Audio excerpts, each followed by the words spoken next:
raise your hand if you know exactly what has led to your success so far. So we can do this for clinicians and for ABN members. Does everybody know why they are successful today? What's led to that success? So could it be word of mouth? Could it be website? Could it be the great treatments you do? Raise your hand if you know what's led to your success. Okay, great, cool. Keep your hand up if you know exactly where your business is going to be this time next year. This is a big challenge, obviously. So do you know where you are now, what's led you there, and where you're going to be next year, and potentially what's going to get in the way? And are you happy with where things are going? Who's happy with where things are going?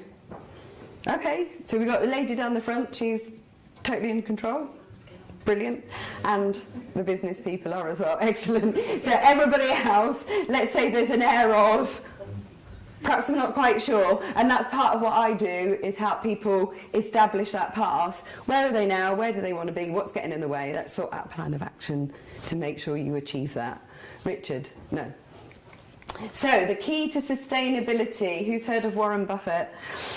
I think he is the world's richest man, I think, pretty much. Still working now at the age of 80 odd. So if you can't read the scoreboard, you don't know the score, and if you don't know the score, you can't tell the winners from the losers. Now, the reason I've put that in there is because most aesthetic business owners, sorry to say, they don't know what's happening in their business. They haven't got visibility of their finances. They do just abdicate it, hope it will go away. They meet up with their accountant once a quarter, once a year. They look at the bottom line. Is there money in the bank? That'll do. That's not good enough. You need to know exactly what's happening in your business, not just for these regulations, but as a business owner, full stop. Because you wouldn't go to, who's a sports fan in here? We know Richard is. Richard Russ. You wouldn't go to the rugby and not expect to see a score on the massive screens, would you? You need to know exactly what's happening at the game, and you need to know what's happening in your business. So profit obviously is a positive indicator, but not just looking at that figure in the bank and thinking, oh, that's okay, I've got enough to pay the bills this month. There's more to it than that. Veronica Donnelly's here from Campbell Dallas. She'll be able to tell you there's a lot more to it than just having money in the bank, because it's actually, there's lots of different types of profit as well. Is it, what type is it, and can you use it to grow your business? What are you doing with it? Or if there isn't enough and cash flow's tight and you're going through the peaks and troughs that aesthetic business owners do go through, we all go through as small business owners, what can you do to even out those peaks and troughs? What measures can you put in place, marketing-wise, to get the people through the door, but to keep them through the door? What are you putting in place to, minimise that risk, basically, that Holly was talking about earlier, so that your business isn't vulnerable? So, particularly relevant if you're new, but if you're not doing this as an established business owner, you need to have full visibility of a complete breakdown. I mean, these are just a number of key points here. Breakdown of obviously new and existing patients, where they've come from, which marketing methods are working, which ones aren't, which ones are providing a return, your percentage of revenues to overhead costs, your average order size. So when I talk about getting people through the door, Norman, you said that costs about £300 roughly. If you think about your marketing, most people think, oh, my marketing budget is this, because that's roughly what I can afford to spend.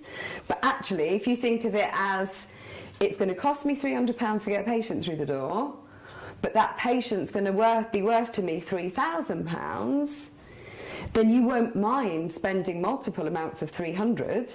Well, let's see what we can do to reduce that figure for a start. It doesn't have to cost that much. But it's all about the lifetime value of your patient. It's how often they're coming back in, how often they're referring and bringing their friends with them. So think about all of these measures, and if you haven't got even just a simple spreadsheet in place, you need to start knowing these figures. You need to know what your hourly rate is worth to you. Work out your treatments, what it costs you to deliver each treatment. And, you know, not just consumables and product costs, but percentage of overheads, what you're worth as a practitioner with all of these many years of experience and skills and the risk that you're taking. You know, this is when you set your prices accordingly. So if you know you're not charging what you're worth and you're not earning what you're worth, this is when you need to relook at your pricing, and you'll have to do that in order to pay for all this admin that's going to be needed for the regulations. So you need to know all of this, and cost per patient and per lead as well. So, if anyone likes spreadsheets, I've got lots of them that I can share. But numbers don't lie, and ignorance is not bliss, and that's the more polite way of saying. But, you know, like I said, I used to be the same. I used to just say, oh, you know, facts and figures, I don't want to know. But now, I have to know, and I want to know, and I help my clients know, even if it's a painful process, even if we have to sit going through paper, we come out the other side, and they feel so much more in control. And because they've got that visibility, and it's all about control and being able to make better decisions based on facts and not just feelings. The amount of people that say to me, oh, I'm just bumbling along, don't really know what's going on, you know what I mean? I think my most successful treatment is this, I think my most successful marketing is that, not really sure. So you can't, for the sake of these regulations, but for the sake of your future business, you can't bumble along, sticking your head in the sand or anywhere else. So staying on course is a little bit like flying a jet. You know, look at all those dashboards. If you were a fighter pilot, imagine you've got to know exactly what's happening if you're sat in that cockpit, going at whatever speed it is they go at, otherwise you've crashed to the floor. Quite an extreme example, but it's true.